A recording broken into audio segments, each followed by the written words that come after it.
Monsieur le Président du CNES, cher Jean-Yves, c'est en tant que président de l'ANRT que j'interviens ce matin, pas en tant que président de Thales. Monsieur le Président, cher Patrice, Madame la Ministre, chère Claudie et j'ai envie de dire chers amis, je suis très heureux de recevoir ce matin l'ANRT au siège du CNES pour officialiser l'intérêt commun que nous portons à l'un des plus grands défis de la décennie, qui est le retour de l'homme sur la Lune, mais avec cette fois-ci l'objectif d'y rester. Et c'est évident que dans ces domaines, seuls ceux qui auront su se constituer un accès autonome ou quasi autonome à la Lune, au sol lunaire, pourront prétendre peser finalement dans les discussions. Vous savez, la dernière fois qu'on a marché sur la Lune, c'était en 1972, la mission Apollo 17. Et aujourd'hui, donc, nous travaillons avec la NASA pour y retourner, et cette fois-ci, pour nous y établir, un peu comme il y a eu en 1961 le vol de Gagarine, une révolution 90 minutes, et aujourd'hui la station spatiale Thomas Pesquet 6 mois. Eh bien, l'idée de faire la même chose. Dans les années 70, les astronautes passaient quelques dizaines d'heures sur la Lune, et donc là, nous allons y rester. Participer à cette aventure lunaire est probablement une étape clé si on veut participer à la prochaine, qui est l'aventure martienne. Alors à l'étape plus long terme, j'en conviens, pour autant, on se doit en responsabilité de préparer aussi ces étapes, même si elles concerneront peut-être les générations qui viendront après nous, poursuivre ce rêve et cette quête d'exploration et de conquête spatiale.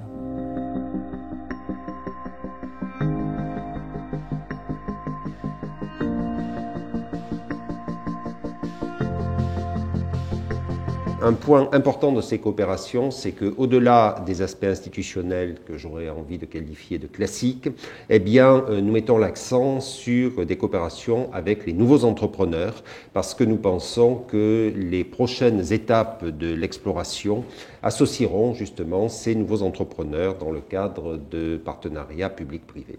Et c'est dans ce contexte que le CNES a décidé de créer ce que nous appelons modestement le Moonshot Institute, dont l'objectif sera de s'appuyer sur un collectif de partenaires publics-privés et surtout de différents secteurs d'activité, avec la vocation de devenir une sorte de guichet unique en France et en Europe qui permettra de centraliser et de fédérer toute opportunité et toute initiative orientée vers la Lune en vue de construire une sorte de système entrepreneurial par et pour la Lune, avec cette idée donc de jouer un rôle majeur dans cette nouvelle étape de l'exploration spatiale.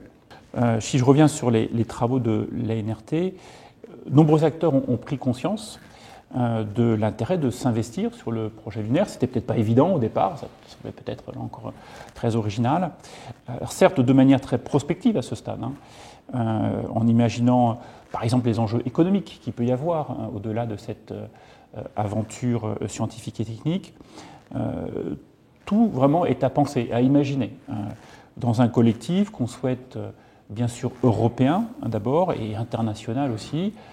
Je parlais de gouvernance, mais il y a bien d'autres sujets qui sont à faire avancer, des questions d'éthique, de réglementation, de standards d'interopérabilité, de support de vie, d'utilisation des ressources, quid des infrastructures, de leur économie aussi, et puis peut-être le rapport à notre territoire terrestre. Voilà. En 2019, le CNES et l'ANRT avec Claudie, et je vous remercie à la fois pour votre implication et pour votre vision, eh bien, nous avions monté ensemble un groupe de travail dont la mission était de réfléchir à des idées, à des solutions qui permettront à la France du New Space, parce qu'il n'y a pas du New Space que sur la côte ouest des États-Unis ou en Inde, il y en a aussi en France, donc à cette France de jouer un rôle de leader dans ce nouveau défi qui est de vivre et de travailler durablement sur la Lune.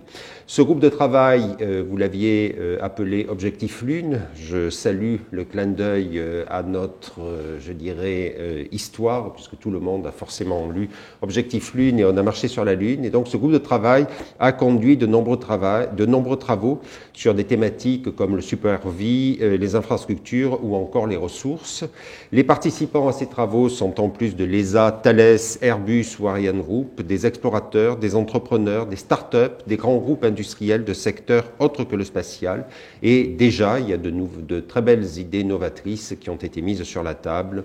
L'élevage de poissons sur la Lune, une station d'habitat dans des tunnels de lave lunaire, en passant par l'extraction de ressources lunaires. On voit un certain nombre de grands pays, les États-Unis bien sûr, mais la Chine, la Russie, à nouveau s'y intéresser avec un certain nombre de déclarations, d'affirmations, de volonté, d'ambition, d'aspiration, de s'y installer de manière plus ou moins durable d'ailleurs.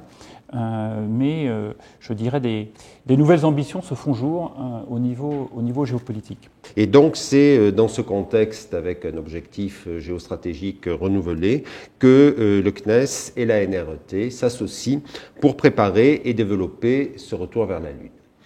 Et puis un point qui me touche particulièrement, mais pas que moi bien sûr, je pense l'idée ou l'envie d'offrir aux futures générations, je dis souvent à nos jeunes, des projets ambitieux et les conditions pour les mener à bien, réenchanter le rêve spatial. Il n'a jamais été perdu, mais pour autant, on voit bien à quel point, encore une fois, la mission Persévérance a remis en lumière toute la fascination que l'on peut avoir pour ces questions, ces enjeux. Eh bien oui, offrir aux jeunes générations des projets qui les font rêver, qui leur donnent aussi peut-être envie d'embrasser une carrière scientifique et technique, de rejoindre les équipes du CNES ou celles des entreprises qui travaillent dans ce domaine-là, ça fait partie aussi, je pense, quelque part des retombées ou des effets positifs qu'on peut attendre de ce type de partenariat et de réflexion. Cette année, donc, le CNES et la NRET ont l'ambition de concrétiser ces travaux en des projets lunaires qui seront soutenus par de grands groupes industriels et portés par des entrepreneurs. Et c'est tout le sens de la convention que nous allons signer aujourd'hui entre le CNES et la NRET pour réaffirmer notre volonté commune de collaborer et travailler ensemble pour cet objectif Lune en associant la NRET au Moonshot Institute.